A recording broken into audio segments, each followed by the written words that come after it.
Blouse என்ன தைக்க சொன்னா நீங்க என்ன தைச்சு வச்சிருக்கீங்க? பேட்டர்ன் அழகா ஸ்டிச் பண்ணிருக்கேன்ல. நான் பப் ஸ்லீவ் கேட்டனலங்க. பப் ஸ்லீவுக்கு வந்து மெயின் கிளாத் கொஞ்சம் கம்மியா இருந்ததுங்க. இந்த பேட்டர்னுக்கு இந்த மாதிரி வச்சா அழகா இருக்கும் அப்படிங்கறதுனால நான் வச்சுட்டேங்க. பப் ஸ்லீவ் கிளாத் பத்தல. நீங்க அதை ஃபர்ஸ்டே என்கிட்ட சொல்லி இருந்திருக்கலாம்லங்க. சரி ஓகே, உங்களுக்கு தானே எப்பவுமே நம்ம தானே தைக்கிறோம் அப்படிங்கறதுனாலதான் தைச்சிட்டேங்க. இது அழகா தானே இருக்குது. அழகா இருக்குது இல்லைன்னு சொல்லிங்க. ஆனா நான் பப் ஸ்லீவ் தான் எதிர்பார்த்து கொடுத்தேன். நீங்க இப்படி தைச்சதுனால எனக்கு கொஞ்சம் கஷ்டமா இருக்குது, அதனாலதான் கேட்டேன். கண்டிப்பா நான் என் மேலதான் தப்பு. ஏன்னா ஒரு துணியை நீங்க எடுக்கும் போதே இந்த இப்படி தைச்சாதான் அழகா இருக்கும் அப்படிங்கிற ஒரு கனவோட தான் எங்ககிட்ட வந்து துணியை கொடுத்துட்டு போவீங்க. நீங்க நினைக்கிற மாதிரி கண்டிப்பா நாங்க தைச்சிருக்கணும். தைக்காம மாத்தி தைச்சது தப்பு தாங்க. துணி இல்ல அப்படிங்கிறப்ப கண்டிப்பா அதை நான் வந்து உங்ககிட்ட சொல்லி இருக்கணும். சொல்லாததும் என்னோட தப்பு தாங்க. இதுல வந்து இனிமேல் வந்து பப் ஸ்லீவ் வைக்க முடியாதுங்க. வேற என்ன ஆல்டர்னாலும் நாங்க பண்ணி கொடுத்துருவோம். இப்ப வந்து இதுல வந்து கிளாத் இல்ல அப்படிங்கறதுனால பப் ஸ்லீவ் வைக்க முடியாது.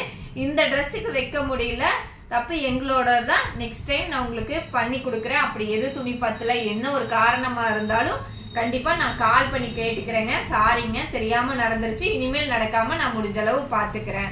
இனிமேல் நான் கொண்டு வந்து கொடுக்கலையே என்கிட்ட சொல்லிருங்க துணி பத்துதா பத்தலையான்னு. பத்தல அப்படின்னா அதுக்கு வேற ஏதாவது ஐடியா பண்ணிக்கலாங்க. சரிங்க, கண்டிப்பா இனிமேல் இந்த மாதிரி பண்ணிக்கலாங்க.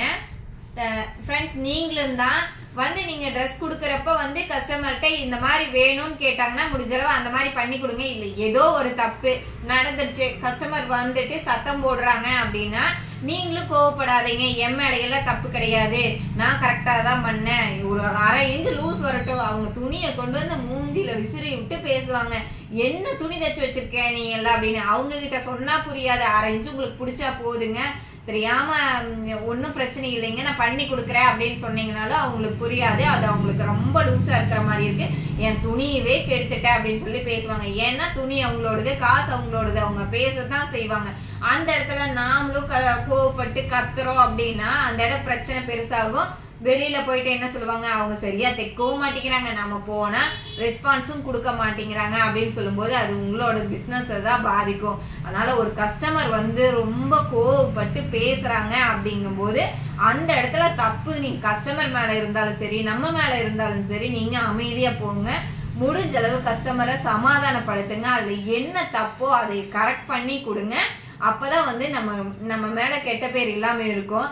அதை விட்டுட்டு ஒரு சில கஸ்டமர் எல்லாம் இருக்கிறாங்கக்கா, பொழுதுனிக்கே அந்த மிஸ்டேக் இந்த மிஸ்டேக்னு தூக்கிட்டே வருவாங்க. அவங்கள என்ன பண்றது அப்படின்னு கேட்டீங்கன்னா அவங்களுக்கு நாமளும் முடிஞ்ச அளவு ரெடி பண்ணி கொடுப்போம். அதுக்கப்புறம் எவ்வளவு பண்ணி கொடுத்தாலும் அவங்க எல்லாம் வந்து சிலரெல்லாம் வந்து திருப்தியே ஆக மாட்டாங்க. சின்ன சின்ன குறைய கூட பெருசா கண்டுபிடிச்சு வந்து சொல்லிக்கிட்டே இருப்பாங்க. அந்த மாதிரி கஸ்டமரை எப்படி டீல் பண்ணணுங்கிறது உங்களுக்கே தெரியும். ஆனா ஒரு கஸ்டமர் வந்து சத்தம் போடுறாங்க அப்படின்னா அந்த இடத்துல நீங்களும் சத்தம் போடுறாதீங்க. நீங்க அமைதியா அவங்க சொல்றதை கேட்டு அவங்க கிட்ட என்ன பதில் சொல்ல முடியுமோ சொல்லி சமாதானப்படுத்துங்க. முடிஞ்ச அளவு பிகினர்ஸ் எல்லாம் இதை ஃபாலோ பண்ணிக்கோங்க. Thank you friends.